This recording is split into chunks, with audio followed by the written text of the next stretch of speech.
असम राज्य कर्मचारी फेडरेशन के कार्यकर्ताओं के उद्योग से भी बंद को समर्थन कर धरना विक्षोभ कार्यसूची में भाग लिया गया और आंदोलन के बाद उन्हें गिरफ्तार भी किया गया।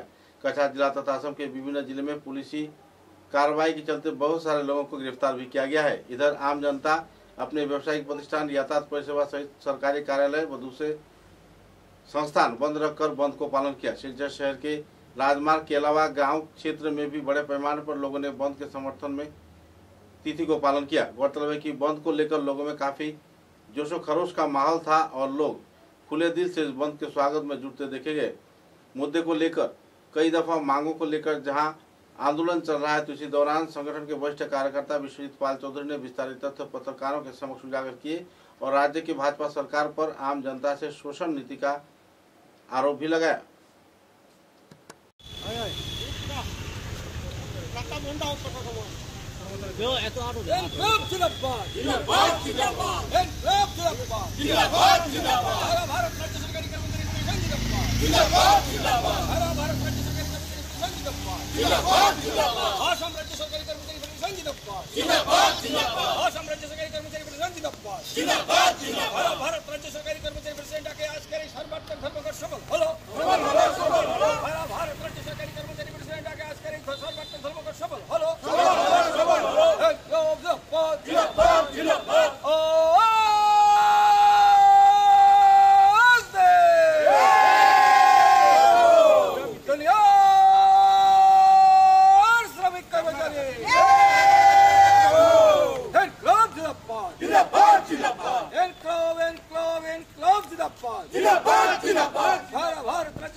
আজকের এই প্রথম আন্দোলন না, আজকে আমরা সারা ভারতবর্ষব্যাপী সারা ভারত রাজ্য সরকারি কর্মচারী ফেডারেশনের আহ্বানে একটা 23তম ধর্মঘট, শেষ ধর্মঘট হয়েছিল 2024 ইংরেজি 16 ফেব্রুয়ারি।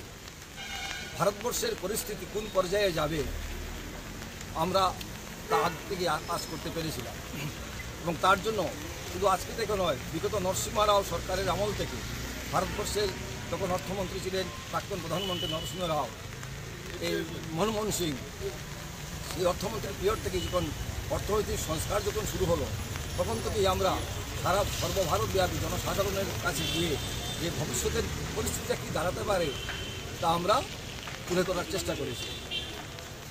আজকের যে আন্দোলন, অনেকেই বলছে বিজেপি সরকারের বিরুদ্ধে আন্দোলন, আসলে শ্রমিক শ্রেণীর বিরুদ্ধে, শ্রমিক কর্মচারী, মেহনতি মানুষ, শিক্ষক সমাজের বিরুদ্ধে যে সরকারি কাজ করবে আন্দোলন তাদের বিরুদ্ধে করবে। এবং আমরা দেখেছি যে দীর্ঘদিন পর যে আজকের এই আন্দোলন, বিশেষ করে আমি কর্মচারী সমাজের কথা যদি বলি, যে আজকে কাউকে গিয়ে বলতে হয়নি আপনার অফিস থেকে বেরিয়ে যান, স্বতঃস্ফূর্ত বন। আমি ধন্যবাদ জানাই সমস্ত স্তরের রাজ্য সরকারি কর্মচারী, কেন্দ্রীয় সরকারের কর্মচারী, শিক্ষক সমাজকে, যে কেন্দ্রীয় সরকারের এবং রাজ্য সরকারের শ্রমিক কর্মচারী বিরুদ্ধে যে নীতি, তার বিরুদ্ধে যেভাবে নৈতিকভাবে একটা সমর্থন জানিয়েছেন এবং সমর্থন জানিয়ে আজকে অফিসে পা রাখেননি। আমরা আসাম রাজ্য সরকারি কর্মচারী ফেডারেশনের পক্ষ থেকে সমস্ত শ্রমিক কর্মচারী, শিক্ষক মানুষকে আমরা ধন্যবাদ জানাচ্ছি। এবং সেটা এই যে আন্দোলন, এই আন্দোলন এবছরের এই আন্দোলন যদিও ধর্মঘট, আমি মনে করছি এই আন্দোলনের মহড়া। আগামী দিনে আরও বৃহৎ আকারের আন্দোলন কি আসবে তা কেন্দ্র এবং রাজ্য সরকার কল্পনা করতে পারবেন না। আপনার একটা প্রশ্ন ছিল যে নিউ পেনশন স্কিম আর ওল্ড পেনশন স্কিমের মধ্যে, আপনারা জানেন যে এই যে আজকের যে মূল দাবি আমাদের সারা ভারত রাজ্য সরকারি কর্মচারী ফেডারেশনের মূল দাবিটা হচ্ছে যে ওল্ড পেনশন স্কিম ঘুরিয়ে আনা, তাকে ফিরিয়ে দাও। আর নতুন পেনশন স্কিম কেউ গ্রহণ করেনি। ভারতবর্ষের সরকার বুঝতে পেরেছে, তার জন্য সেটাকে একটু মডিফাই করে নাম দিয়েছি ইউপিএস। আমরা মনে করি এনপিএস থেকে ইউপিএসটা আরও সাংঘাতিক ভয়ঙ্কর। এবং 30 থেকে 35 বছর চাকরি করার পর জীবনের যৌবনের সমস্ত শক্তি যখন সরকারের নিচে দিয়ে দেয়, তারপরে যখন শূন্য হাতে শ্রমিক কর্মচারী ঘরে যাবে, তার থেকে আর দুঃখের কিছু হতে পারে না।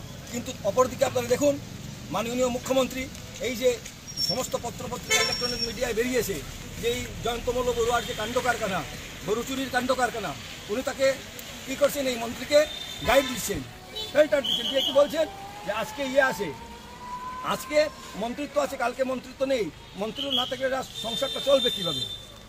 আমি মুখ্যমন্ত্রীকে প্রশ্ন করতে চাই যে একজন মন্ত্রী, একজন বিধায়ক বা সাংসদ, তাদের পেনশন আছে, মন্ত্রিত্ব না থাকলে তাদের পেনশন দিয়ে সংসার চলবে, কিন্তু যারা সরকারি কর্মচারী, আপনারা যারা আইন প্রণয়ন করেন, তাদের কথা একবার ভেবেছেন?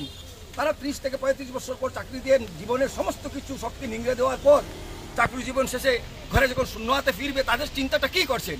এই চিন্তাধারাটা আপনারা বিজেপি নেতৃত্বাধীন সরকার আসাম এবং ভারতবর্ষে আপনারা চিন্তা করুন, নাহলে যে ভয়ঙ্কর পরিস্থিতি, যে সরকারের যে কর্মচারীদেরকে আপনারাই চাকরি দিচ্ছেন, সেই কর্মচারীরা এমনভাবে রুখে দাঁড়াবে তা কল্পনা অতীত আপনারা ভাবতেও পারবেন না।